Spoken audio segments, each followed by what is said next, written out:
available 24/7 to help solve issues. Right. Call me 3 a.m. on a Sunday morning, I don't care. A cross-pollination of Thomas Edison and Tony Stark, Elon Musk. Were you a little naive when you thought I can easily build an electric car and a rocket? I didn't think it would be easy. Like I said, I thought they would probably fail. But you know, like creating a company is almost like having a child. So it's sort of like, how do you say your child should not have food? So once you have the company, you have to feed it and nurse it and take care of it, even if it ruins you. Yeah.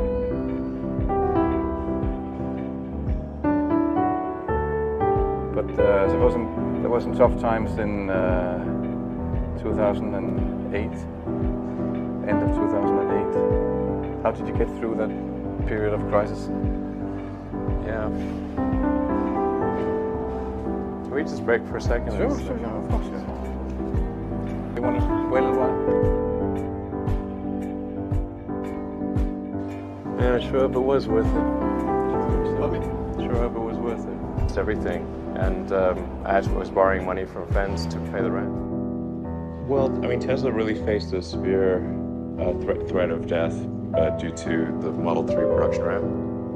Essentially, the company was bleeding money like crazy, and just if we didn't solve these problems in a very short period of time, we would die. And it was extremely difficult to solve them. How close to death did you come? Within single-digit weeks. 22 hours a day, or like what? How many hours? Just working, so 7 days a week, sleeping in the factory. Worked I worked in the paint shop, general assembly, body shop. You ever worry about yourself imploding, like just too much? Absolutely. No one should put this many hours into work. This is not good. People should not work this hard. They should not do this. This is very painful. Painful in what sense? It hurts my brain and my heart. Where do you come up with your best ideas? Are you on vacation, or are you kind of just like in the middle of the night you wake up and start drawing things down? Or you know, sounds really cliche, but like the shower is probably like wake up and go to shower in the morning. And I think actually what's really happened is kind of stuff is percolated in the subconscious. Right. And it's not really occurring in the shower, but you're kind of getting the results of last night's computation, basically. Right. Whatever area that you get into, given that even if you're the best, there's always a chance of failure. So I think it's important that you really like whatever you're doing. If you don't like it, life is too short. I'd say, and also if you like what you're doing, you think about it even when you're not working. I mean, it's something that your mind is drawn to, and if you don't like it, you just really can't make it work, I think. When you had that third failure in a row, did you think, I need to pack this in? Never. Why not? I don't ever give up. I mean, I'd have to be dead or completely incapacitated. Starting a business, I'd say, number one is have a high pain threshold. That's it. There's a friend of mine who's got a good saying, which is that starting a company is like eating glass and staring into the abyss. Okay, that's generally what happens, because when you first start a company, there's lots of optimism and things are great, and then so happiness at first is high.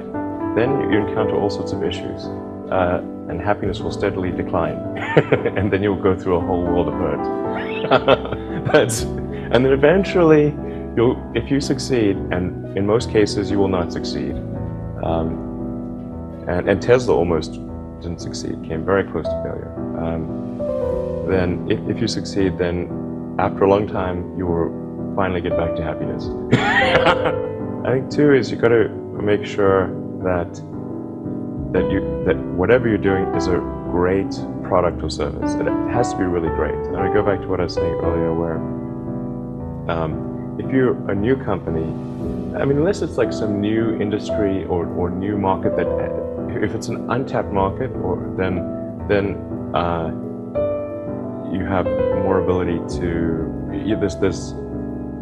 the standard is lower for your product or service. But if you're entering anything where there's an existing marketplace against large entrenched competitors, then your product or service needs to be much better than theirs. It can't be a little bit better, because then you put yourself in the shoes of the consumer and they say, why would you buy it as a consumer? You're always going to buy the trusted brand unless there's a big difference. So a lot of times, you know, an entrepreneur will come up with something which is only slightly better. And it can't just be slightly better. It's got to be a lot better. Number 3, I'd say, is constantly seek criticism.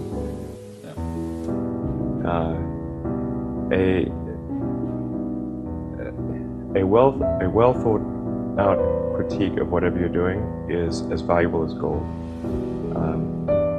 And you should seek that from everyone you can, but particularly your friends.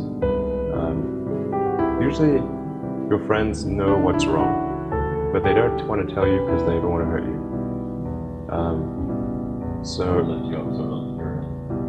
So they'll say, oh, I would encourage my friends, so I'm not going to tell him what I think is wrong with this product.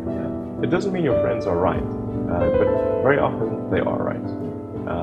And you at least want to listen very carefully to what they say. And to everyone, if you're looking for, basically, you should take the approach that you're wrong. You know, that you, the entrepreneur, are wrong. Your goal is to be less wrong.